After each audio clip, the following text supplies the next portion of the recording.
Welcome to the Manders Mindset podcast. Here you'll find both monologue and interviews of entrepreneurs, coaches, healers, and a variety of other people, where your host Amanda Russo will discuss her own mindset and perspective and her guest mindset and perspective on the world around us. Manders and her guests will help explain to you how shifting your mindset will shift your life.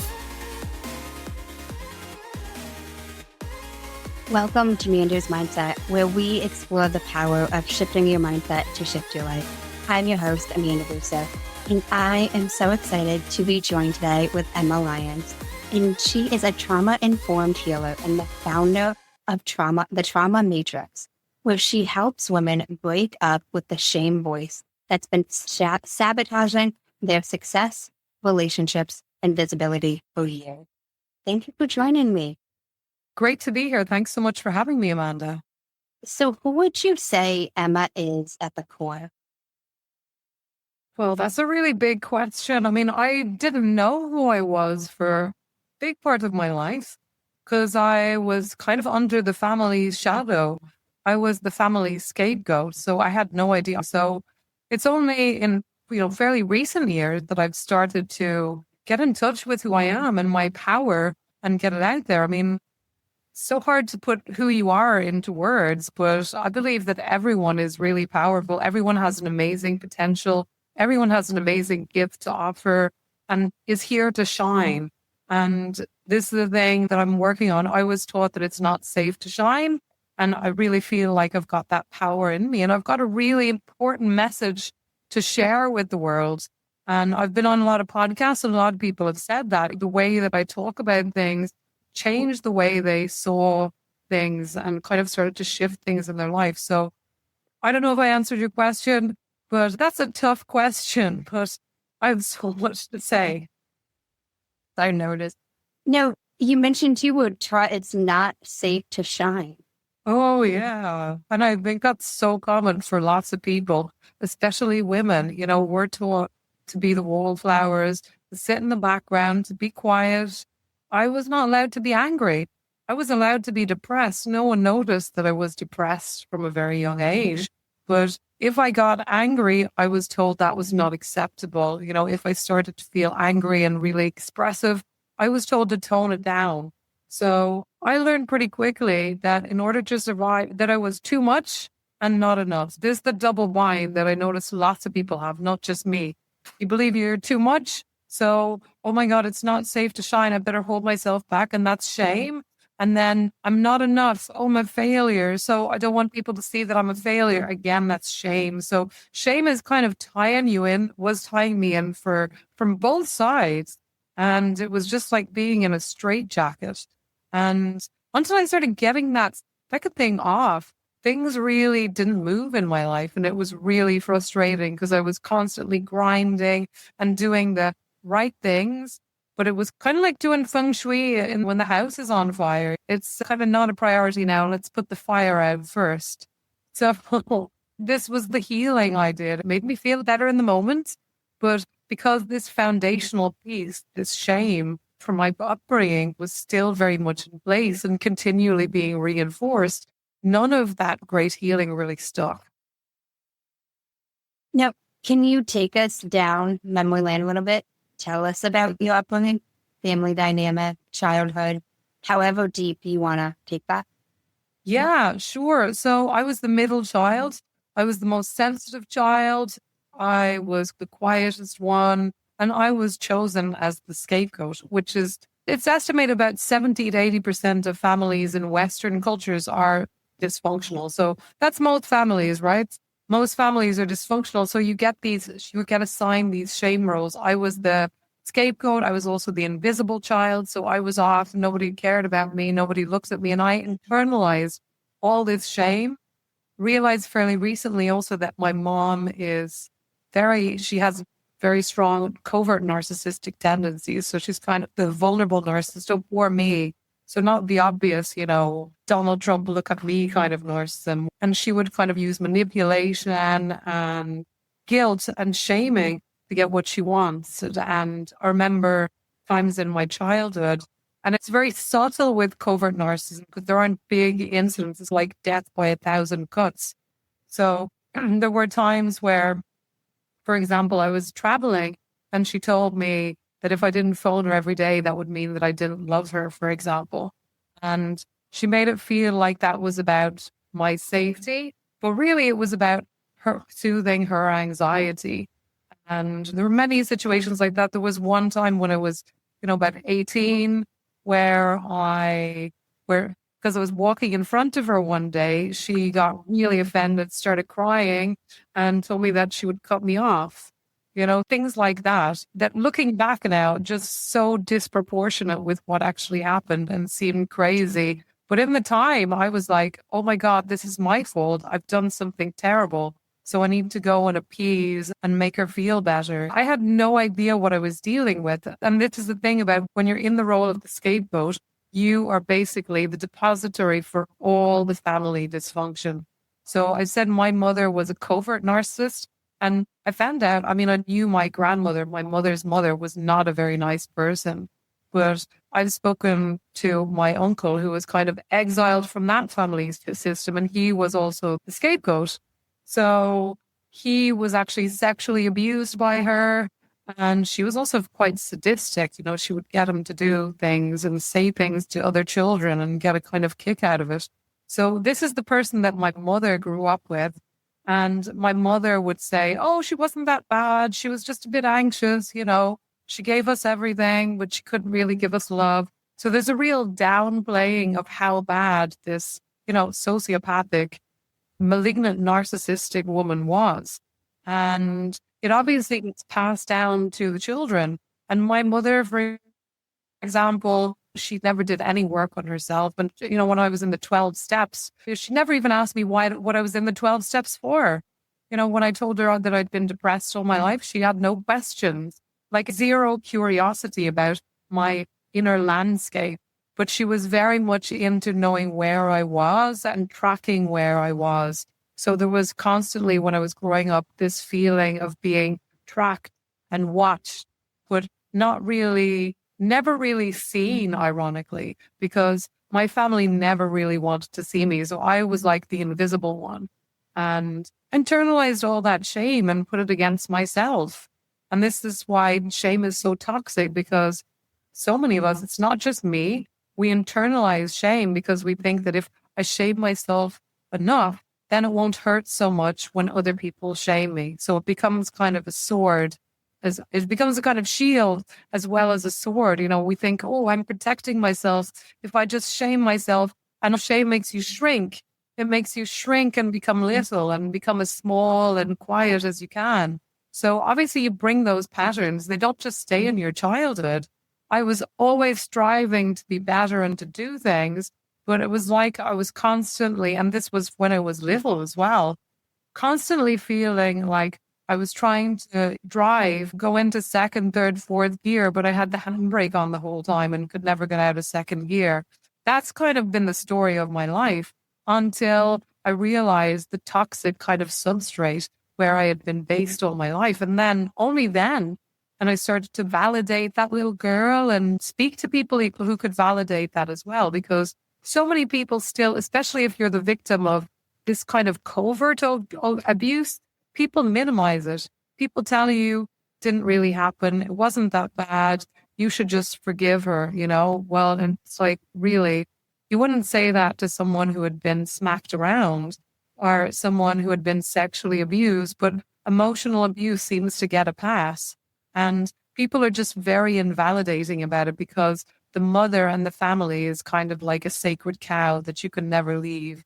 But if you're trying to individuate and you're in a toxic environment, it's never going to happen. You have to separate yourself. You have to create distance in order to grow personally and to become the person that you're here to be. That makes a lot of sense. A lot of people do have that mindset, if you will, like your mom is your mom, Yeah. You've got to love her no matter. What if she doesn't love you? What if everything that she says, like when I told my mom I need a bit of space, I can't speak right now. If you can for a call, So there's a lack of respect for boundaries there. And our culture is very accepting for mothers. Mothers can do anything and it's allowed, it's accepted.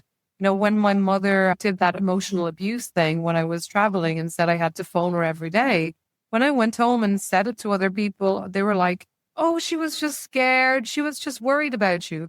But no, she wasn't worried about me, because think about it. Me calling her every day does not make me any safer.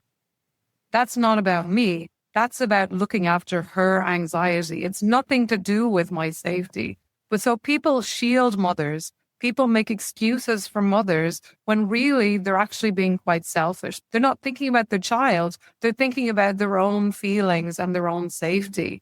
And this is so toxic. So many children are made to be responsible for looking after their parents' emotions.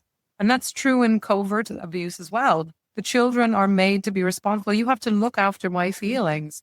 So if I'm feeling sad, that's your fault and you have to fix me. And it means that these children and myself, you grow up super attuned to how other people are feeling, trying to fix everyone else and really disconnected from how you're feeling yourself. So it makes for very dysfunctional and very difficult life. And you have to separate from that BS. You have to create distance. You have to separate from that dysfunctional Wi-Fi, so to speak, in order to reclaim your power. Because while you're in that, you are controlled. You're within the system. You're not allowed to be you. And if you're unlucky enough to be in the scapegoat role, guess what? Your life is not supposed to work. That role is designed to be constantly struggling and striving and never get anywhere. You're like the garbage disposal for the family's dysfunction. And that's not a nice job. It's designed to keep you in your little box and stay there and shut up and not complain and just keep taking it. It's abuse, but it's silent abuse. So culture deems it not that bad, but it is extremely damaging for people. Like the beliefs you come out if you've been through that kind of abuse, it's very comparable to people who've been sexually abused. It's the exact same kind of shame-based system that you internalize, and it destroys your life, quite literally. It's so true about how you mentioned society as a whole downplays emotional abuse. We hear all the time, it's still your, even if it's not mom, it's still your whatever, it's still your brother, it's still your, even more so, mom. But like, we hear so often, but they're still your family. Like you mentioned, if someone was sexually abused, I've never heard anybody say, it's still your so-and-so, but a lot of times with emotional abuse, there will be somebody that will say, but it's still your mom. Yeah, But they're getting old now. You have to look after them. You're going to regret it, Oh, poor mom. She's really sick now. This is more guilt tripping and invalidation. So you have to be really careful. And this is something that I would say to people who are resonating with this. Be really careful about who you talk to about this, because most people are not safe. Even spiritual people will tell you, oh, just forgive and forget, move on. Or they'll tell you, like me the other day, I was talking to someone I'm studying the Course in Miracles. And she said, oh, it didn't really happen, and it's just so invalidating and hurtful, especially when you've been made invisible through your whole life. You've been invalidated. Your feelings have been invalidated. And for someone to do that and think that it's spiritual, it's just really ignorant, to be honest. I completely agree. I want to backtrack a tad. How was school for you throughout your upbringing and like high school? And Well, I just remember feeling a lot of shame in school and constantly turning red and wanting to disappear and feeling like I internalized all these belief systems like I'm ugly, I'm a failure, I'm stupid, I hate myself. And this is really typical for scapegoats, because in order to survive, why mom and dad are treating me like this. Oh, something wrong with me. So we take on all these really toxic belief systems. So I had all that in school. If someone tried to be nice to me, if a boy likes me, I'd be like, there's something wrong with them. And it set me up for a life where if someone got too close, I became very emotionally anorexic and love avoidant. So it wasn't so much food anorexia. We talk about anorexia for food, but there's also anorexia for love and pleasure, sexual and emotional anorexia. And that's where you don't let love in. You don't let pleasure in because you're under the grip of shame. And it's all about control. This is one way that you can kind of control things and keep yourself in the known. And it is the grip of shame that we're held under. So that was me in my childhood. I just remember feeling very shamed and constantly, being very studious and studying all the time in order to try to prove that I was enough. But obviously never being enough because, the inner critics, I've recognized that it's an inner narcissist for so many people because it gaslights you, it shames you. Also, it moves the goalposts. It ticks all the boxes of a narcissist. Okay, you get the A and then you'll be good enough. And then you get the A and you're still not good enough. You've got to get the next thing. So this narcissist that I've internalized has been harassing me and destroying me my whole life since I was a child. So since I was a child, I had suicidal ideation very regularly. I wanted to disappear. I want to not be here. I've had all those fantasies because I just thought, life is too painful. So I remember kind of really having a lot of self-pity. This is how I comforted myself through self-pity and feeling sorry for myself because nobody reflected back my feelings within my family. I didn't have one safe person to speak to. When I got my period, I had no one. Why did I not tell anyone?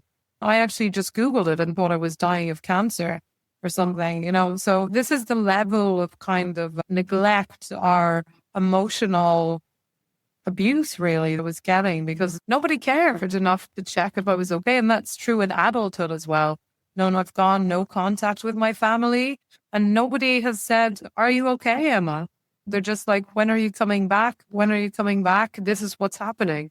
It's just really insane because a normal family wouldn't behave like that. They'd be concerned or curious about how you're doing rather than just, "Where are you?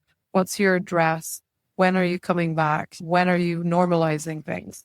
So it just shows you the extent to which my family is toxic. It's extremely toxic. And knowing that has been so painful, but in a way also kind of liberating because I've managed to cut ties with them now emotionally.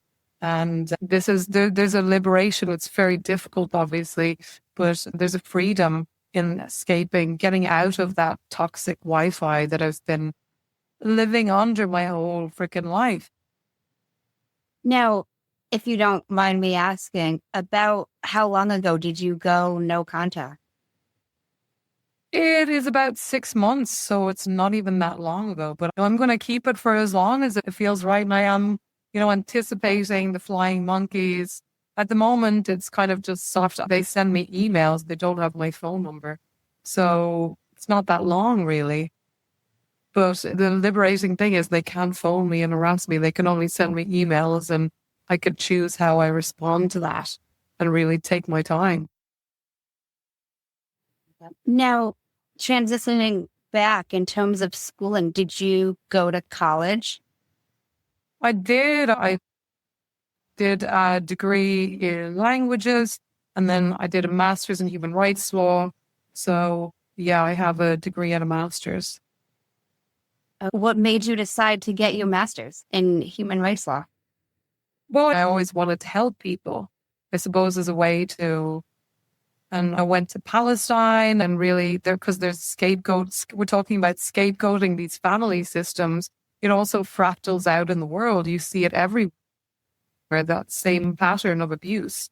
You see it in collectives, immigrants are the current target, the current scapegoat in many countries. And you can see that in regions. Certain cultures are the golden child. These are the golden group, and then they scapegoat somebody else. You can see that happening in the world in its most malignant form in genocide. So I always wanted to help people. So I thought this would be a great way to help people. But it just made me very sad and depressed for the state of the world because when I was there, it was just very depressing because there's this whole human rights framework, but it never had any teeth. It could never do anything. It was always designed as a kind of proc, so to speak, to make it look like the governments gave a damn when really nothing could be done and governments could continue to do whatever they wanted and get away with it. How and when did you transition out of that? Well, I've always been into law. After I did my master's, I also did a law degree course. And then after that, I was like, oh, hell no, this is not for me. And I had a quarter life crisis, which was very unpleasant, by the way. It's like a midlife crisis, but a bit earlier. And from that, I was like so lost, so depressed. Who am I? What am I doing? And I found this healing work, this energy healing and yoga, and I found it very soothing and I loved doing it. And I was like, yes, this is what I want to do. This is my purpose. And I was so excited about it. And I remember talking to my mother about it, bad idea, because I didn't know she was a narcissist then. And she gave me like an hour-long lecture down the phone about why it was impossible, why I could never do it, why I should never do it, why it was not realistic. And again, it's about her. It's about her because it didn't feel safe for her, not for me. She was not thinking about me at all there, but she made it seem like it was about care. And it was really about shaming and controlling, which is what shame always is. Shame always is about controlling. It's never, ever about care. Even when you shame someone else or you shame a child, we've all done that. If you look very closely, that's for your comfort. It's not for the comfort or benefit of the other person, if you're really honest. So that really was, and then I was doing this healing work, the yoga for years and years, and nothing really changed for me until I started to uncover these deeper patterns. And once I started uncovering that, things started to really flip because it's stored in your nervous system. You know, when I realized this covert abuse, my body, like I got diarrhea, your body kind of reacts, you know, because your nervous system is holding all this tension. Even cognitively, if you're not aware of it, it's there in your body stored. And when you become aware of it, your body just like, wow, we can let go of this now. Wow, this has been a heavy thing that we've been carrying all those years. So this was kind of the shift that started to really move things for me. And it's been super challenging. And you go through grief and you go through rage and, you know, these spirals. It's not like you go through grief and you're finished. You might go through grief several times because it's like all the life that you could have lived, the person that you could have become if you'd just been nurtured, if you'd just been valued, if you'd just been told that you could rather than ignored, neglected, abused and shamed, you know, and basically told, even if not verbally, you're told energetically that you're useless, that you're no good. Although my dad did say that to me one time in the car. He was like, you're useless because I was late. So he called me useless. And I still remember that. But the reason why it hurts so much is because I had already internalized that belief because my family had shown me through their actions. That's how much they valued me. You know, I think it's great that you mentioned the grief with this. I don't think everybody touches upon that. And there's grief in everything, I personally believe. And I think there's grief in even the shame that people experience and feel. It doesn't have to be a loss of someone or something for it to be grief. No, it's all the things that you could have been, the boyfriends that you could have had, the things that you could have done if you'd just been, you know, held when you were a child rather than shamed and told that you weren't enough, you know? So all of that, because all the potential was there the whole time, but no space was ever made for it.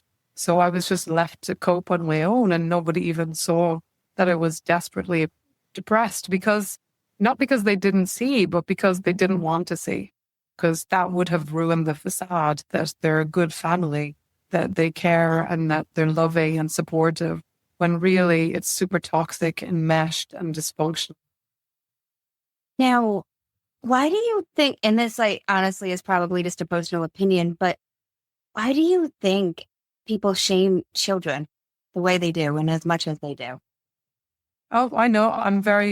I know why that is, because shame is not a normal emotion. Shame is a cultural implant. And if you look like I shared before, it's always about control. And there are two shades of guilt, of shame, if you like. There's kind of collectivized shame, which is what they have mostly in the Far East, not only, but it's like this honor-based system. If you step outside what's acceptable, then you're shamed because you've done something unacceptable, right? You've stepped outside, you've shamed the family, so you're shamed for that. But in the West, we have this kind of individualized form of shame, which I feel is even more malignant because it comes from the Christian template. This is where it kind of originated and came to its peak. And with capitalism, it's like the individualized, it's this idea that you're a sinner, there's something wrong with you, and you have to forgive. The underpinning of our culture and a straitjacket that you can never, ever get out of. And it's the basis of all Christian culture and Judeo-Christian culture. And guilt, guilt is served up, very rarely is guilt served up without a healthy portion of shame on the side. Guilt is the belief that, oh, I've done something bad, right? And shame is said to be that belief that I am bad. But actually, shame is much more than that. Shame is a contraction of the body. Shame is a shrinking. Shame is, I don't deserve to be here. And the belief I am enough kind of stems from that. But shame is a lot more insidious, in my opinion. So shaming is a kind of cultural implant that's designed by empire to keep everybody in their space and to keep everybody performing and in their role and to keep doing it and not complain. And because once people internalize that, you don't have to police them. People police themselves. And so this is where shame comes from. It's not a normal human emotion. All other human emotions, if you look, Amanda, they have a positive, like fear. Something dangerous is there. You need to run, anger. You need to stand up for yourself. You need to put a boundary. It's not exactly a nice emotion, but shame is right there at the bottom. There's nothing good about shame. And people who defend shame they talk about it. They say that shame is normal and natural and that you have a thing called healthy shame. This is just completely ludicrous. It comes from this Eurocentric perspective because shame is so normalized. But it's not normal. In indigenous cultures that were more nomadic, they did not have this concept of shame. So this is a Eurocentric point of view. And it's always about control, like I said. Shame is indigestible. It's not something that we can digest. It's not something that we can process. We need to either internalize it and self-destruct, or you find someone else and project that shame on them. And that's what most people do. They either do one or the other or a combination of the both. So this is why women pull other women down, because women collectively, we've been scapegoated culturally, historically. We've got that shame going on. We've been shamed for our bodies, for the weird smell, for having the period, for all this stuff, for having too many wrinkles, for being too fat, too thin, whatever.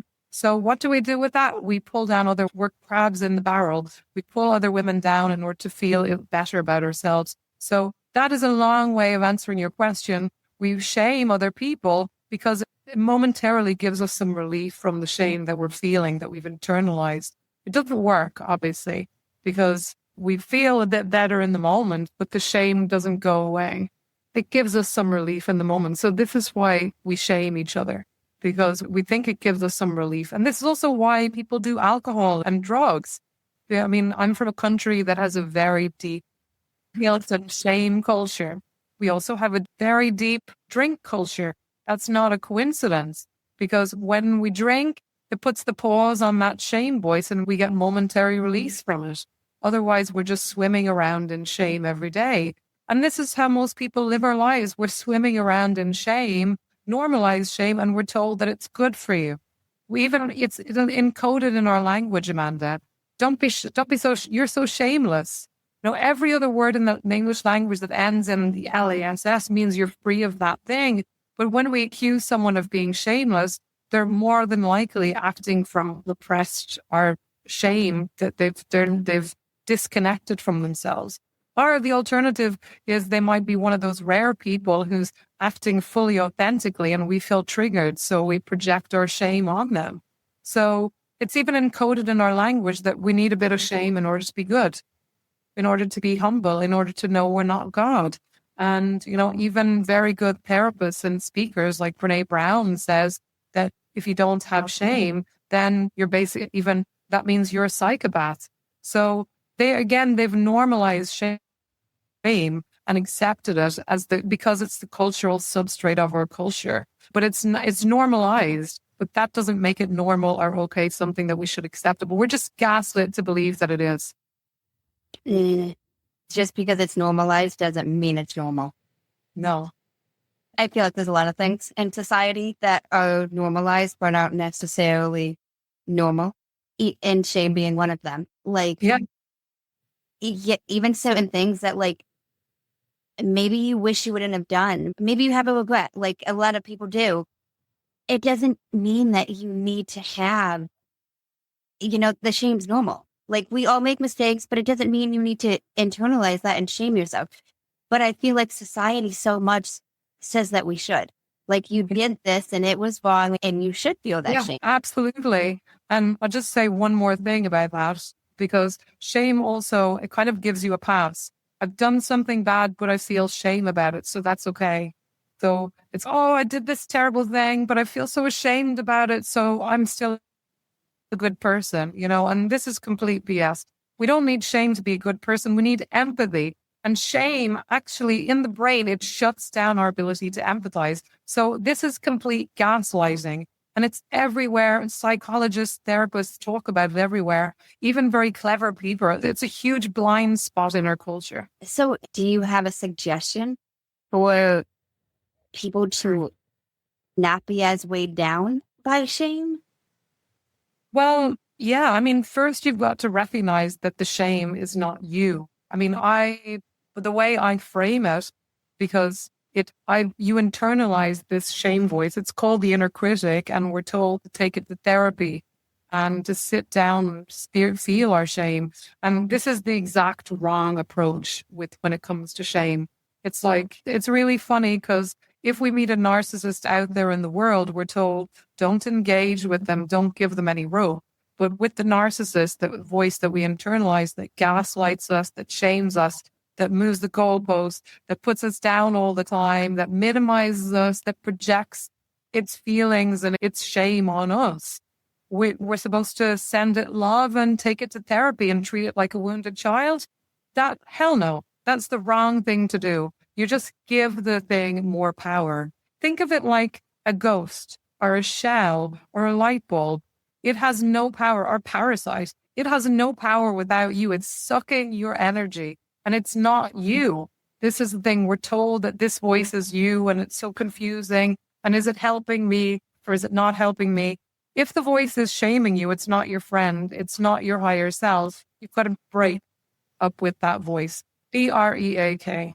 So the first one is break the trance. Recognize that this voice, this energy, it's not you. It's a spell. It's a pattern. It's a trance that we've been under. So you don't argue with the trance. You just catch it, you interrupt it and name it. This is a trance, and that automatically disrupts the loop. Then you go on to R, which is you refuse to engage with it. And this is the thing, we're taught to engage with it, to take to therapy. No, that's what you don't do with a narcissist. Dr. Ramani, who's an expert in narcissists out there in the world, she talks about D. So don't engage, or don't defend, don't engage, don't explain, and don't personalize. That's the same. When the voice says, don't get up on that stage, you're stupid, don't defend yourself, don't engage with it, don't explain, because all of that just gives it power. Just say, not today, bitch, it ain't working, try again tomorrow. You don't owe it any politeness or anything. This is not your friend. It's actually trying to destroy you, okay? Then you go on to E, which is expose the lie. So call out that shame-based programming. Recognize that it's about control, that it's trying to control you. It's trying to say, you can't sing that song. You can't do that thing. It's trying to limit you. It's not trying to help you. It's not your story. And speaking the truth really automatically starts to disarm its power. That's expose the lie.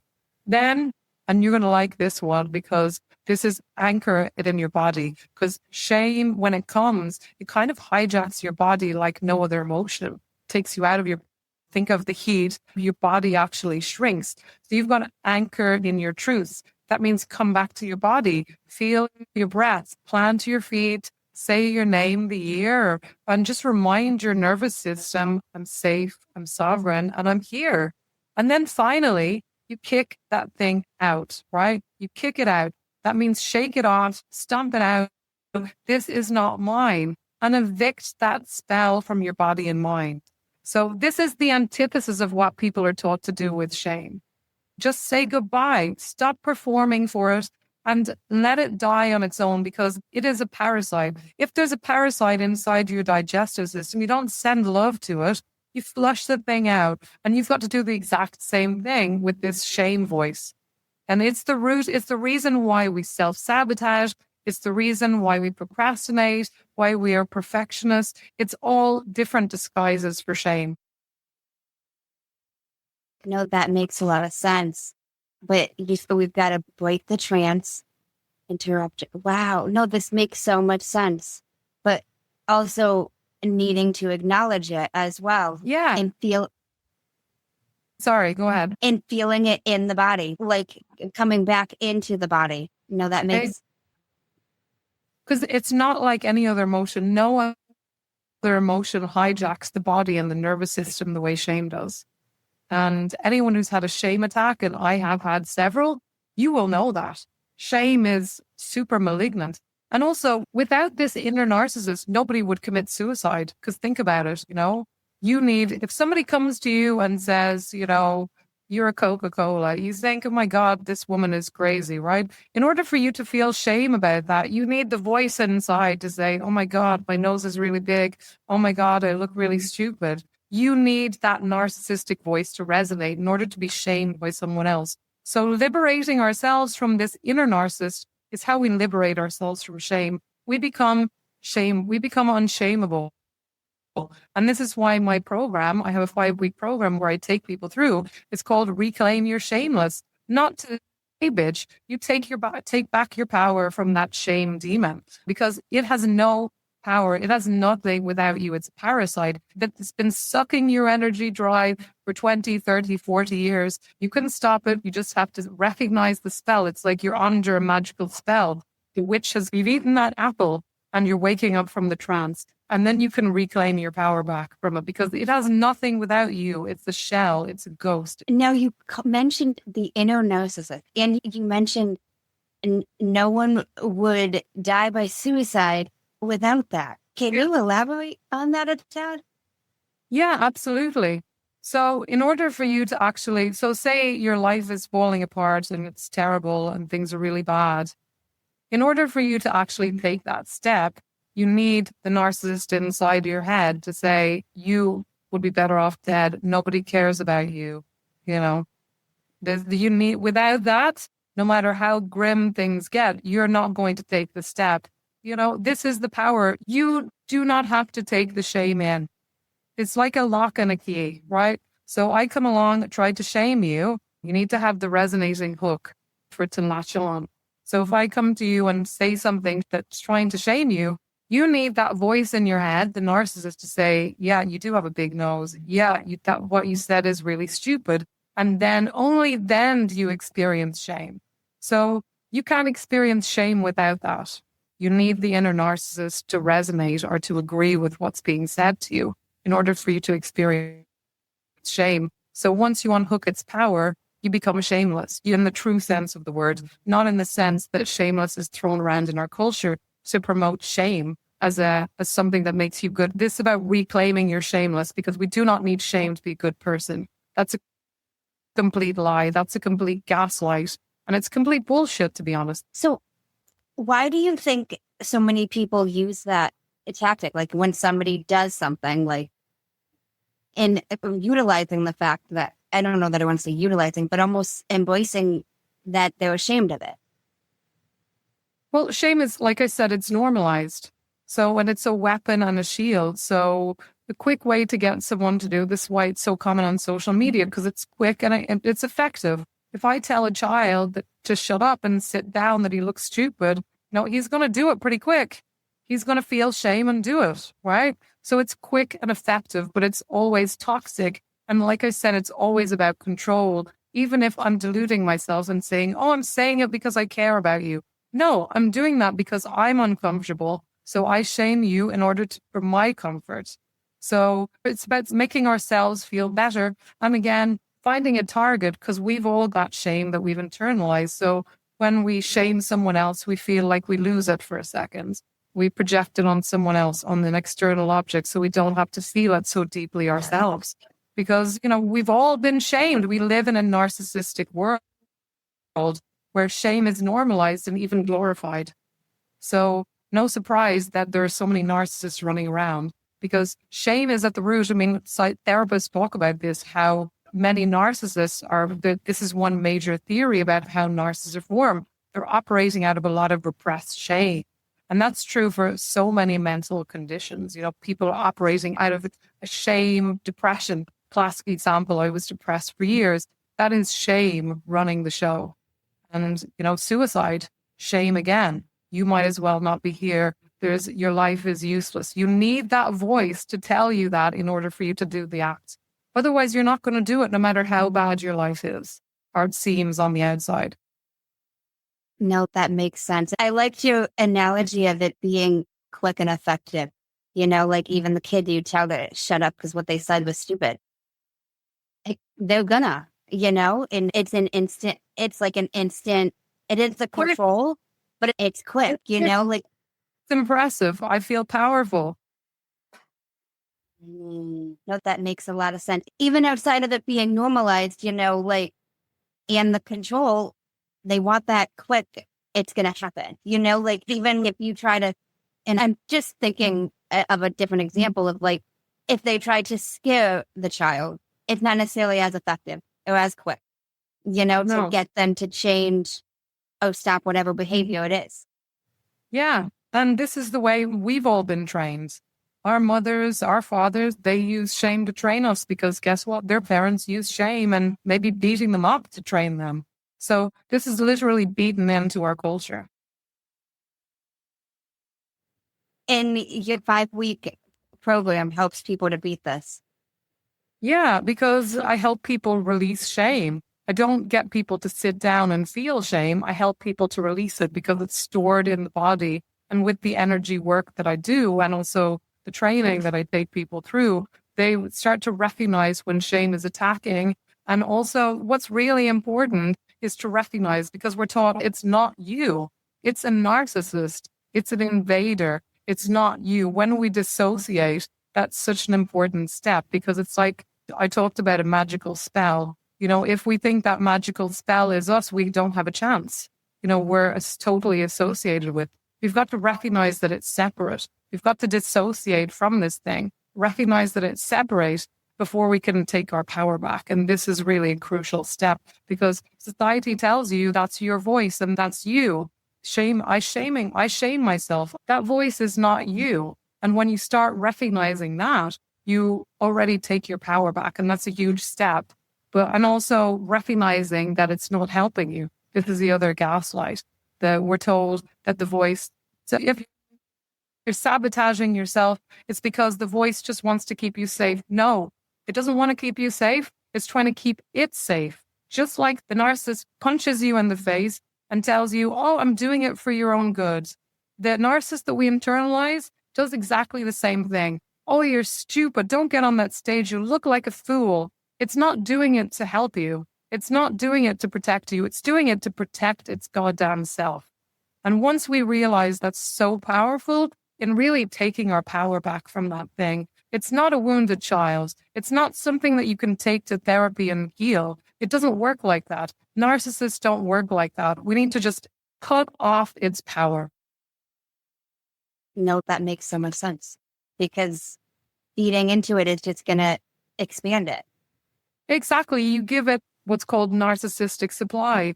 When you perform for it, when you try to argue with it, you're just feeding it. It's getting more and more energy, just like the narcissist out there. We need to start treating it like a narcissist out there in the world. And this is the thing that really struck me. We're told two different things for the narcissist outside. And the narcissist that we've internalized, we're taught to send it love. Imagine if you have a parasite living in your intestines. No, you flush that thing out. You flush that thing out of you. You don't send it love.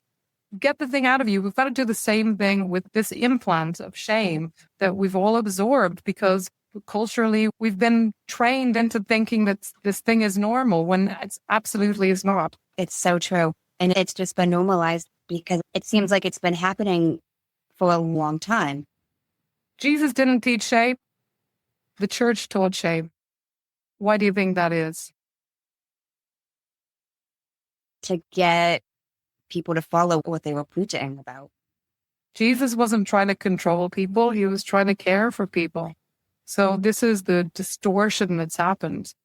And again, because shame is very effective, it's very quick. You can see the results very quickly. It looks very impressive. I feel very powerful when I shame someone and they stop doing what makes me feel uncomfortable.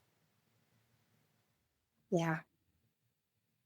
Yeah, shame is a great way to get them to stop it, but it creates more toxic energy. You're putting more toxic energy out there in the world. So we need to recognize how often you shame people. As you walk around today or tomorrow, notice how often you notice shame being used, how often you shame yourself, how often you see shame being used around you, because we are swimming in it. It's everywhere. And we don't have to take it in. Once we disconnect from this inner narcissist, we become unshameable. Nobody can shame you. They say, and somebody brings you a gift and you're like, no, thank you. Return to sender. That's what we can do when people try to shame us too. And you don't. When you unhook yourself from that inner narcissist, you take back your power so powerfully. I really liked your example of paying attention to how often you shame other people or you shame yourself, to bring awareness into our own lives to see, because we all definitely do it, whether people realize it or not. Just notice. Yeah. Recognize that it's not serving you, because that's the thing. Once you realize that shame it's always toxic, it never serves you. And we've been trained like men, all of our culture, we're trained to believe that shame makes you better. The hustle culture. Ooh, I've got to fight. I've got to show I'm better. This is all shame-based. So it's not just women, it's also men. They're operating out of shame, but in a slightly different way. Our whole culture is built on shame. And this is why we have a narcissist epidemic. It's no surprise. It didn't come out of nowhere. The substrate of our culture is shame. And then you have genocide and genocidal states and genocidal countries. That's the obvious consequence of this, because people operate scapegoat. People who've been scapegoated, looking for their next target, they project all their shame on them and do things like genocide. This is the pinnacle of narcissistic empire. And it's super toxic. And when you shame yourself and when you shame others, you are feeding into that machine. Yeah. It's just another form of abuse to ourselves or to other people, or both. It is abuse. So stop abusing yourself, stop shaming yourself, and stop shaming other people, stop abusing other people in the world. But we've been taught to do this. So we can unteach ourselves too. We can entrain ourselves to no longer do this, because it is a spell. It's not real. No, yeah. And so you would say the first step is bringing awareness into where people are experiencing shame. That's a good way, because then you realize how big a problem it is for you, and how big a problem it is out there in the world, how much it's affecting you. And yeah, it's a good way to start. Then you start realizing, wow, this narcissist that I've internalized, it's really doing me damage. So maybe it's time to break up with it. That makes a lot of sense. Wow. And now your 5-week course, is it a live course with you? Like, what type of program is this? Yeah, it's a weekly course. There are calls with me and the group. It's also a collective of women working together on this shame. And I work with people individually as well. So there's a program that I take people through to really start recognizing and releasing this shame voice everywhere in their life. Because once you disconnect from this shame, it's so liberating. Nobody can shame you. Nobody can shame you unless you have the narcissist inside that's shaming you. And you can break up with that now. I love that. Break with the inner narcissist inside you. Yeah. And you can do that because it's feeding off you. It's a parasite. It's got nothing. It's got no power without you. It gets all its energy, all its fuel from you. So if you've been feeding that for 20, 30, 40 years with shame and performance and arguing and defending yourself, it's got some steam behind it. But working with a group is a really powerful way to break out of that. Working with the group. Well, yeah, working with the group. I work with groups and then people kind of bring their shame situations and I work with them and work with the group. What I do is energetic work. I help people to release their shame and the sources of their shame. Very often it's from childhood. Pretty much all the time it's from childhood. I work with a lot of women who have been scapegoated because women who have been people who've been scapegoated, they're carrying that intergenerational shame from generations that the rest of the family didn't want to deal with, and they're left carrying the load. And often we have very high functioning women or women who are, constantly striving and never arriving and wondering why things are so difficult for them. But it's because they've been stuck with all that shame. And the scapegoat's life is not supposed to work. Think about it. That's the whole idea. The scapegoat is supposed to hold all the dysfunction. And you don't have to do that anymore. It's time to let it down. It's not your job. So this is what I teach. And I work with the body, with the nervous system, somatically, with a lot of breath work, with movement as well. And yeah, I do run retreats and things like that as well in person. So all of this is very powerful. Or be in a group where shame is something that stays outside the circle. This is something that's very new for people because even in spiritual circles, shaming is so common too. People, even spiritual people, shame people all the time. There's so much spiritual shaming going on and spiritual gaslighting and spiritual bypassing. It's even more toxic because it comes wrapped in that, oh, I'm so holier than thou shame voice that can really take people in and fool people. That makes a lot of sense. Wow. I love all of that. Not the shame, but being able to break it. Yeah. It's got no power without you. It feeds off you. It's been feeding off your energy for however many years you've been alive. And once you stop feeding it, it dies. It's a parasite. It's got nothing without you. So once you stop feeding it, it just fades away. Would you say self-sabotage falls into some aspect of this? Self-sabotage is directly correlated to shame. Yes. Self-sabotage, if you sabotage yourself, and I'm an expert on this from the inside out, So when you sabotage yourself, it's because you're operating from shame. You feel like you don't deserve, or it's too hard, or you're not good enough, or I have to stay small. It's that minimization. It's that shame. And like I said, shame is more than just the belief that I'm not enough. It's like a whole frequency level that's extremely low. So even if you're doing all the manifesting, all the rewiring of your brain, if your nervous system is laden down with the generations of shame, you're going to struggle, or you're going to take one step forward and two steps back. It's like I said, you're moving the furniture on the Titanic. You're not going to get any real headway. You've got to release the shame first, or at least at the same time, in order for those positive affirmations to really affect your energy and your frequency, your nervous system, so that you can actually rise to a level of being open. Because if you think about it, shame shuts you down. Shame makes you close yourself. So you're not in receiving mode, you're in closed mode. So even if you're manifesting all this wonderful stuff, you're too close to receive it. And so when we release shame, we open ourselves up so we can finally receive all the cool things that we've been manifesting all this time. And we can allow ourselves to receive it into our life. So self-sabotage, perfectionism, procrastination, imposter syndrome, these are all different words for shame. Embarrassment, it's shame. It's all shame, but people don't like using the S word.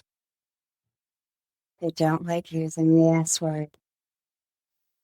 I agree with that so much more in general. Yeah. The shame is taboo. Nobody wants to say they feel shame. People want to pretend that is shame. You are operating from shame if you are trying to be perfect.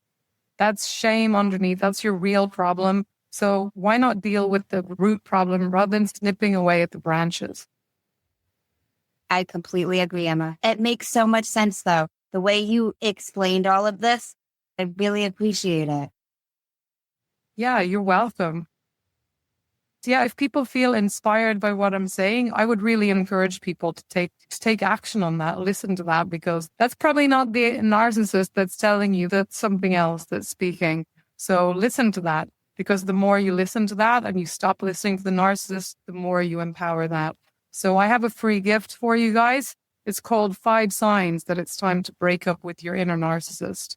And it gives you 5 very things that you're going to recognize in yourself. That if you're doing them, that it's really time. This thing has got taken too much of your life force and it's time to take back your power. And you can find that. And it's also got strategies about how to start breaking up with it as well. So you can find that at tinyurl.com/not today narc. That's NARC, not today narcissist, not today narc. And you can also find me on social media. I am trauma.matrix and Trauma Matrix on Substack, where I write these essays about shame and the trauma matrix, and how the real matrix is not AI, it's our own frame, our own shame and our own trauma that we're carrying in here. That's what's really keeping us stuck and keeping us trapped. It's not something out there, it's something inside us. And it's an illusion that we can break through. Like this shame thing, this narcissist, it's got nothing without you. When you take away it disappears. It's smoke and mirrors. Thank you so much. Pleasure to be here. Thanks so much, Amanda. Have you heard of a man named Jay Shetty? Yes. So he's got a podcast called On Purpose, and he ends it with 2 segments, and I've incorporated those 2 segments into mine. First segment is the many sides to us. There's 5 questions, and they need to be answered in 1 word each. What is 1 word someone who was meeting you for the first time would use to describe you as? Maybe deep. What is 1 word someone who knows you extremely well would use to describe you as? In tune. Was that tune? Maybe 1 word, tune. What is 1 word you'd use to describe yourself? Powerful. What is 1 word that if someone didn't like you or agree with your mindset would use to describe you as? Cool. What is 1 word you're trying to embody right now? Empowerment. Second segment is the final 5, and these can be answered in a sentence. What is the best advice you've heard or received? You don't owe shame a damn thing. Take back your power. What is the worst advice you've heard or received? That shame voice is you. What is something that you used to value that you no longer value? I mean, I hate to sound like a broken record here, but yeah, I used to be very attached to my shame. If you could describe what you would want your legacy to be, as if someone was reading it, what would you want it to say? I'd want people to know they can live shamelessly and that that's possible and that they can, there's nothing wrong with that. That's actually who we are. If you could create 1 law in the world that everyone had to follow, what would it be? And I want to know why. Well, I think really to stop shaming yourself. But we need a whole cultural evolution here because it's so deeply embedded in our culture. But we need to get out of the shaming culture. We need to step outside of it. And it's not going to come from the top down. It's going to come from the bottom up. That makes so much sense. Thank you, Emma. Yeah, thanks so much for having me, Amanda. I hope this gives your audience some food for thought. I'm sure it will. Do you have any final words of wisdom you want to leave the listeners with? No pressure. I like to give it back to the guest. I mean, That voice, it's who you are. It's got no power unless you give it power. You give it all the power that it's got. It's a parasite. And you don't owe it anything. You don't owe it politeness. You don't owe it. It's not a wounded child. It's not trying to protect you. That's all BS. It's trying to destroy you. And you don't owe it a damn thing, but you do owe yourselves everything. So stop giving your power away to something that doesn't give a shit about you, and take your power back. Love that. You owe yourself effort. Thank you so much, Emma. I really appreciate it. Thank you so much. And thank you guys for tuning in to another episode of Manders Mindset.